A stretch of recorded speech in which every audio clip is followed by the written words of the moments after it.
Hey guys, Mike Manalo here from MamasGeeky, reporting live from the red carpet of The Man in the White Van, the new thriller from Relativity Media. This is going to be an epic night. We've got amazing stars with us. We have Madison Wolfe, we've got Brec Bassinger, we've got Ali Larter, Sean Astin. The list continues, and honestly, I'm excited to talk to every single one of them, so let's get into it. Hi Madison, how are you? Hi, I'm good. How are you? Very good, thank you. Congratulations on tonight.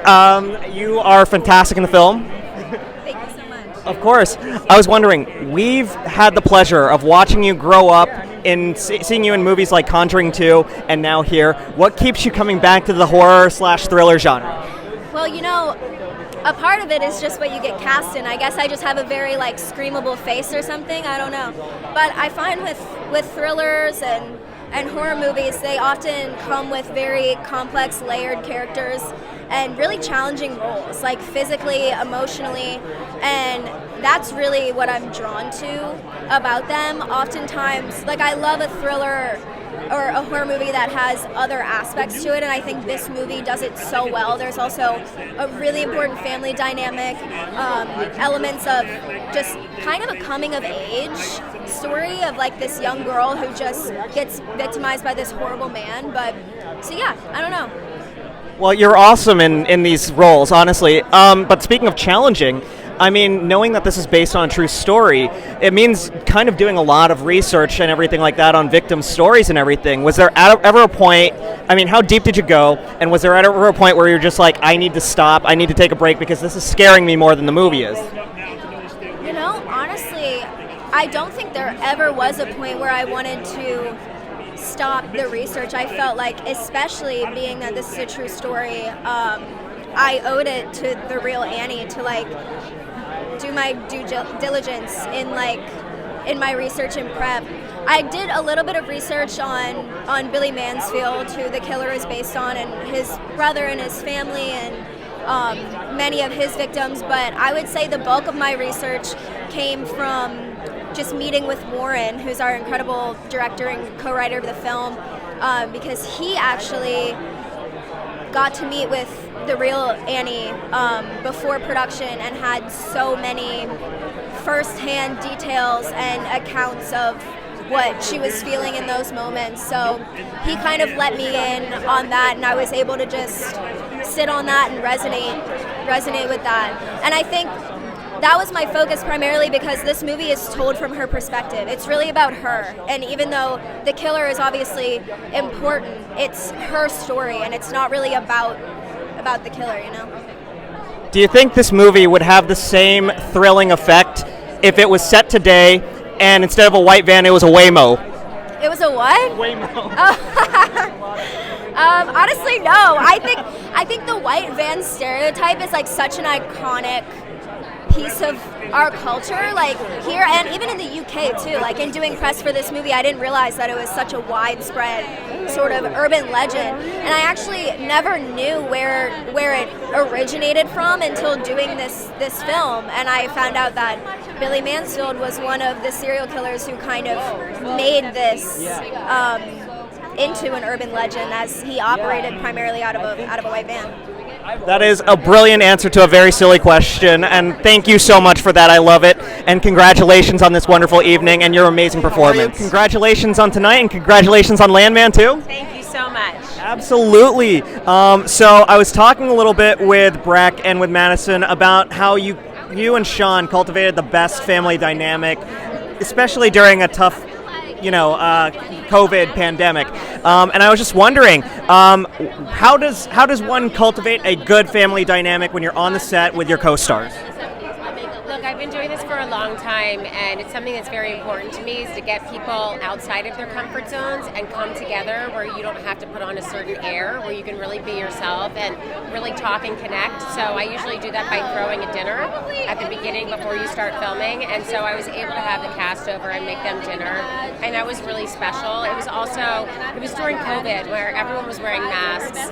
It was a scary time. We were getting tested twice a week, so the pressure on top of telling a story like this was also also dealing with the pandemic that was happening in the world. So it was nice that we were able to connect and find the time to, really talk about the story that we wanted to tell and really understand each other. Absolutely. I gotta be honest. I've been a fan for a long time. Loved House on Haunted Hill. Love Final Destination. Love Man in the White Van. What is it about the horror and thriller genre that just keeps you coming back for more? Well, it's interesting. I feel so lucky that I've gotten to work in every genre, and there's really not, I don't choose one. I let the story, call me, and it's what I'm attracted to, and I love to immerse myself in different worlds. So take me from the sci-fi, to the comic books, to the horror, to the drama, the comedy. I'm up for it all. I love being able to continue to work as an actor and explore different sides of myself. I love that because honestly, you're one of the most versatile actresses that I've known since Varsity Blues, Heroes, everything. It's just been a huge fan. Can you describe working with Warren and how that was, and the research that he did, and the research that you had to do to kind of get into the role? Yeah, so as an actor, I like to immerse myself in the world of the story. And so for this is a true crime thriller set in Florida. And what I think is interesting and unique is how Warren decided to tell it from the victim's point of view. This does not glorify the killer, nor you never see his face, you never hear his voice. And so I think that when you come at it, and you come at it really through Madison's story, through Annie, it's a different way to open it up and really give a point of view to the victims and the trauma of this world. Absolutely. You guys just did a wonderful job of that. I can't wait for everyone to see this. Thank you so much, Ali. We love you so much. Thank you. Hi, Brec. Mike Manalo from MamasGeeky. How are you? I'm good. How are you? doing good. Thank you. I'm sorry. I wish I had a bigger one. Well, congratulations on tonight and your amazing performance in this movie. You and Madison have this wonderful older sister, younger sister dynamic. What did you guys do to really cultivate that dynamic in between filming? Yeah. Well, we actually filmed this 3 years ago, so we were filming during the pandemic. So our cast was our family. Who we were hanging out with outside of set was our cast. The people we were hanging out with on set. So naturally, we just got bonded really quickly. I give a lot of credit to Ali and Sean for just we would have family dinners and we created bonds so quickly. When your dad is Sean Astin and your mom is Ali Larter, that is pretty amazing, I gotta say. I heard you guys had to weather a hurricane during shooting or something like that. Was that true? We filmed in Shreveport, but it was during the hurricane going on in New Orleans. So there definitely there was a lot of people on our crew that lived in New Orleans, and they were always having to check in with their family and everything. Oh my gosh, wow. Did you do a lot of research on the true story that kind of inspired this one, and which of those aspects did you take with you into your performance? Yeah, so Warren has a personal relationship with who the movie's based off of. So a lot of the truth that I know came from having conversations with Warren, our director and writer of the film. And as for Margaret, my character, I didn't know too much about her real life, so it really gave me the freedom to kind of mold her into how I saw fit to better move the story along. Of course. My last question for you. I can't ask this without just gushing about my fandom for Stargirl. I miss her so much. Any chance that we're going to see her again in the new James Gunn DC universe? I don't know. I have my Stargirl suit in very good shape, just in case. Yeah. I will always root for you, and I'm going to tell James to cast you immediately. Absolutely. Thank you so much, Brec. Have a great one. Hey, Gavin, how you doing? I'm doing well. How are you? Congratulations on tonight. Thank you so much. I wanted to ask really quickly. I spoke with Terry about assembling the cast and how you guys just had this wonderful family dynamic. Can you talk a little bit about what it was like to work together as a family in this movie, and whether or not it actually felt like you guys were a real family by the end of it? Oh yeah, for sure. We all would hang out all the time. We'd always hang off offset. We would do all kinds of stuff together. So it was always great to meet them, and it was great seeing them. And yeah. Were there any times on the set, because this is a pretty thrilling movie with a lot of jumps and everything like that, were there any times on the set where you guys were trying to get each other with thrills and jumps and pranks and stuff? I'm kind of the person that hides in the corner and scares people. Yeah, for sure. So I would always scare my friends and stuff, and I'd scare them too. I love it. What's your favorite moment that you just made somebody jump? I don't know if I have a specific moment, because I don't really remember, but I definitely remember doing it. I can't explain. I don't know. That's pretty cool, though. I love that you're a man after my own heart because I love doing that to people, too. Working with Warren and just kind of like his vision and all of that stuff, were there any moments that just kind of stick out to you as just something really memorable, like a moment on set that you had with Warren and the cast? Can you repeat the question? Oh, yeah. Any memorable moments on set that really just stuck out to you, your favorite moments? I had a Red Ryder BB gun, and I literally cocked it, and it hit my face. Oh, no. And I had like a bruise on my face during the film, so. Well, yeah. you know what they say, you got to be careful with the Red Ryder BB gun. You'll shoot your eye out. So, yes. But no, Gavin, congratulations on this wonderful night. Can't wait for people to see you shine in this movie. It was so great meeting you. Great meeting you. Hi, Noah. Congratulations on tonight. Thank you so much. I appreciate it. Absolutely. You are fantastic in this movie. I think it's kind of interesting because the movie speaks a lot to creepy, toxic males, but then also good guys like yourself. You know, how do you, when you kind of read this script and you thought about the idea of like toxic males like the killer in this movie, but then good guys like that, did that help influence your performance at all? Yeah, I mean, that was definitely the nice thing about reading the script, was realizing that I was kind of the relief for Annie's character, in that I wasn't going to have to be put through too many intense scenes as an actor. It made it, I guess, smooth, if you will. It was a great process. It was great working with Madison and everybody. And the first day we got together with Warren and went over every scene and just realized how we worked together and whatnot, and listened to 70s Southern rock playlists together and just kind of dove right into it. But it was a great experience living in that era for a month and a half, something that I will never be able to experience. I got to get pretty close, so it was fun. What was your favorite aspect of the 70s setting? Like, really? It has to be the costume, the outfits. I mean, I loved everything that they put me in. It was really great. And then the gym clothes specifically was my favorite. I had the tube socks and the short gym shorts and whatnot. So it was really good. It was fun. Very cool. Working with Warren, what was that like overall? Yeah, I mean, he's just so natural and easygoing, and you just feel chill with him. You never feel stressed or like you're trying to like frantically do things or get it right for somebody. He lets you kind of explore things freely too, and he collaborates really well. He doesn't make you feel like you're in a box. So that's really nice, and obviously he's a great guy outside of that, and it's just fun hanging out with him. And it doesn't feel like work, right? It doesn't feel like he's telling you what to do. I feel like we're just there creating something together, which is what you would want as an actor. That's wonderful. My last question for you is, you are an incredibly good-looking guy. Oh, Do you get a whole lot of like stalking from girls online after? Like, You know, I I don't. I don't too much. I have a girlfriend who's here tonight, so I'm lucky to have her, and I don't have to worry about that stuff too much. But yeah, not that bad, no. That's wonderful. Well, congratulations again on tonight, and the long journey here. You're wonderful in the movie. Thank you so much, man. Thank you. Have a great one. Hi, Skai. Mike Manalo from MamasGeeky. How are you? Good, how are you? Doing great, thank you. Congratulations on everything, really. Everything, this movie and yourself, your life.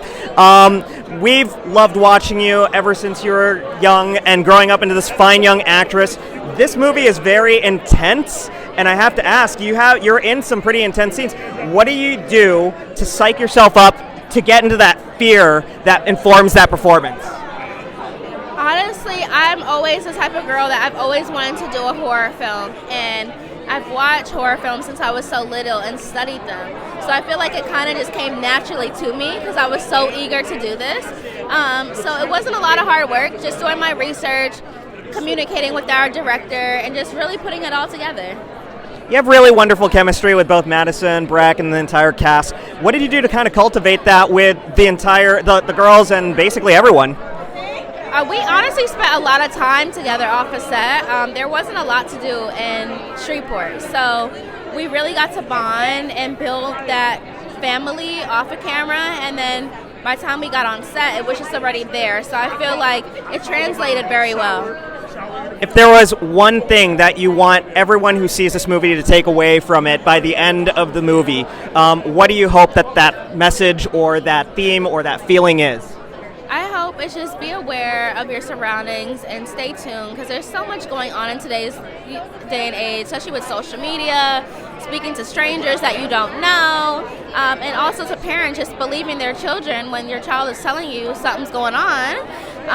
Just really investigate, because it could be true. That is a wonderful message, and I know everyone's going to get that from this wonderful movie. Thank you so much for your wonderful performance in the movie, and congratulations. All right. Hi, Terry. Congratulations on tonight. Thank you. We're so excited to finally see this movie come to life. It's been a long time coming, and now everyone's going to be able to see it, and I'm excited. What was it like kind of working with Warren and the cast and kind of assembling everything together all at once as the producer? Well, it was during COVID, and it was one of the most challenging projects I've ever worked on in my whole life, but it couldn't have been with nicer people. Warren and I worked on our very first movie together back in 1993. I'm dating ourselves. And we always wanted to work together on a big feature film, so it finally happened, and we're here, and we're ready to celebrate. That is a great partnership, and it's got so much loyalty to it. Every single time you guys get together, does it feel exactly like this moment, like everything comes together perfectly, beautifully, or are there bumps along the way? Well, that's what makes our friendship so good, right? It's so hard. It's so hard to make a movie, but that's why it works. We can read each other. We know what our taste is, and we support each other. And I don't think we could have done this movie during COVID the way we did it if we didn't have that kind of partnership. Absolutely. You have such a wonderful cast. Ali, Brec, Madison, who's just a star, honestly. What was it like finding them, assembling them, and then kind of seeing them perform and live out this entire story? When you're putting together a family where you want them all to be cohesive and have that kind of shorthand that families have, you never know when you cast them that they're going to have that. But the first day on the set, when you see how they act with each other and you're like, that's it, it's working, it's perfect. And even better, you look at them and you hope that they look like a family. And I think we really succeeded in this picture, because if you told me that they were all related, I would believe it. They definitely, you could tell that the chemistry is there, the vibes are there.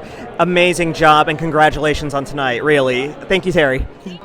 Hi, Anne-Marie, how are you? I'm good. I'm wonderful, thank you. Very good, very good. There's a lot of really good partnerships going on here. You guys together, Warren as well, everyone, Sharon. I mean, what's it like just kind of working as a team? And where would you say, you have to step in where maybe other people might not necessarily have a great idea or anything like that? Sorry, that's an awkward way to phrase the question. How do you execute the best ideal wins scenario in a movie production like this? Well, it's really about teamwork, and that's why I wanted Terry to stand next to me as we did this interview, because we were just a dynamic duo. Every day we came on set, we had 2 hurricanes. It was the height of COVID. Gas leak. We had a gas leak. Every day it was just, okay, what's the next big thing we're going to have to deal with? Okay, you go do this, I'll go do that, and we got through it. Yeah. Amazing work. Congratulations so much. I'm so glad that you guys got through everything, and congratulations on tonight. This is a wonderful evening. Thank you. Hi, Warren. How are you? Very good to hear. Congratulations on tonight. I have to ask, whenever you're dealing with something like a true story, sometimes you have to figure out what to make cinematic versus what to be reverent for. How do you pick and choose? What's something like true crime? It's a good question. So, I think there's a balance in, we're in a story like this. Sharon Cobb and I, from the very beginning, decided we really wanted to make a film that was from the perspective of the survivor, and that's what really kind of captured our attention, and wanting to really stay true to that. So with that in mind, we really just looked at it like whatever she saw is what the audience would see. I mean, really, as a director, I really wanted the audience to be deeply rooted with her, and so getting into the theater of the mind of it all, and the psychological drama was really kind of on point, sort of like the focus of it. And when you start working in that realm, seeing the slasher elements feel cheap in this way, if that makes sense. And it's just a different kind of genre. That slasher versus thriller, sometimes they commingle and sometimes they don't. In this case, we just found less is more, not knowing is more terrifying than seeing. I love that approach to horror, to be honest, and I think that more people should do thrillers that way. When you're working with a studio like Relativity and the massive library of hits that they've created, Legion M as well, were you given at least a good amount of creative freedom to execute your vision in the way that you wanted? And when do you compromise versus when are you allowed to express yourself? Yeah, kind of how much of a leash on your original vision do you have when working with? Well, so originally this project was conceived with Garrison Film financing it, and Legion M came on board as a producer, and really truly as an independent film. So we made the film independently entirely, and then Relativity came on board, the marketing, the distribution of it. And I will say there were a couple, I won't say what they are, but there are a couple things that Richard Weinman, who's like one of the producers of the original Pumpkinhead over Relativity, he had a couple creative ideas that were pretty easy to deploy in the film, and I loved them. And a couple of them were things that, maybe I wanted to do before, but didn't get, maybe we didn't have approval or wasn't, but when Relativity came on board, they kind of have a stronger voice, and so we were able to kind of push those over, push them over the finish line, so to speak, and we're able to incorporate them in. I was really happy about that. Well, I'm very glad that you did, and I'm glad that we're seeing today, officially live for, after so many years. So congratulations on tonight. Thank you so much. Thank I appreciate you so much, it. Warren. Absolutely.